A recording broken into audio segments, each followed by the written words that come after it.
নমস্কাৰ, এই মুহূৰ্তত জনাইছো কেইবাটাও গুৰুত্বপূৰ্ণ খবৰ। আজিৰ প্ৰথমটো খবৰ হৈছে ডাঙৰ খবৰ। শিৱসাগৰত 144 ধাৰা জাৰি কৰা হৈছে। শিৱসাগৰত 60 দিনৰ বাবে সান্ধ্য আইন জাৰি কৰা হৈছে।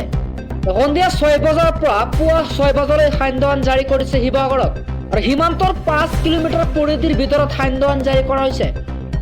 আৰু ইফালে অসম, নাগালেণ্ড আৰু সীমাৱৰ্তী অঞ্চলত সান্ধ্য আইন জাৰি কৰা হৈছে। আৰু শোভাযাত্ৰা, শ্বহীদ বেদী নিৰ্মাণ, দেৱাল লিখনতো নিষেধাজ্ঞা আৰোপ কৰা হৈছে।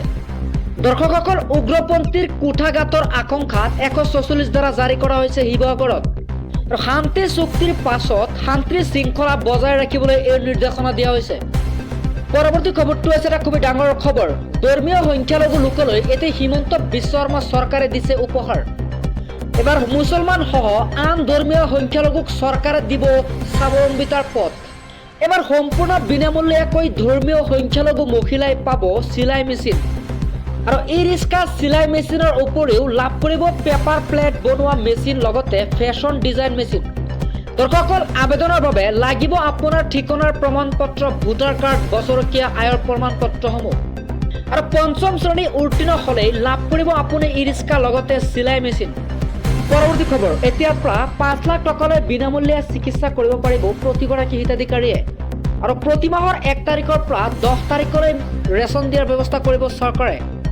ৰেচন কাৰ্ডৰ হিতাধিকাৰীসকলক দিয়া হ'ব আয়ুষ্মান ভাৰতৰ অধীনত আয়ুষ্মান অসম কাৰ্ড।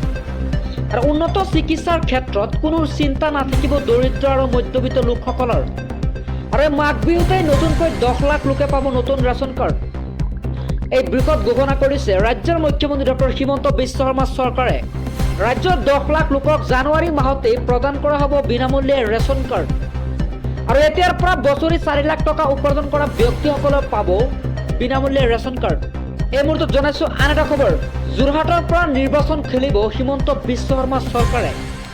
আৰু জালুকবাৰী এৰি এতিয়া যোৰহাটলৈ যাব হিমন্ত বিশ্ব শৰ্মাই। 30 বছৰ ধৰি জালুকবাৰী সমষ্টিৰ বিধায়ক আছিল মুখ্যমন্ত্ৰীগৰাকী। আৰু এইবাৰ গৌৰৱ গগৈৰ দুৰ্গৰ পৰা নিৰ্বাচনী যুঁজত নমাৰ পৰিকল্পনা কৰিছে হিমন্ত চৰকাৰে। আৰু এইবাৰ হিমন্ত বিশ্ব শৰ্মাই যোৰহাটৰ পৰা নিৰ্বাচন খেলিব। তেওঁ জালুকবাৰী এৰি এইবাৰ যোৰহাটলৈ যাব হিমন্ত বিশ্ব শৰ্মা চৰকাৰে। আৰু এইবাৰ গৌৰৱ গগৈৰ দুৰ্গৰ পৰা নিৰ্বাচনী যুঁজত নমাৰ পৰিকল্পনা কৰিছে হিমন্ত চৰকাৰে। 30 বছৰ ধৰি জালুকবাৰী সমষ্টিৰ বিধায়ক আছিল মুখ্যমন্ত্ৰীগৰাকী। তেওঁ জালুকবাৰী এৰি এইবাৰ যোৰহাটলৈ যাব হিমন্ত বিশ্ব শৰ্মা চৰকাৰে। তেওঁ জালুকবাৰী এৰি এইবাৰ যোৰহাটলৈ যাব হিমন্ত বিশ্ব শৰ্মা চৰকাৰে।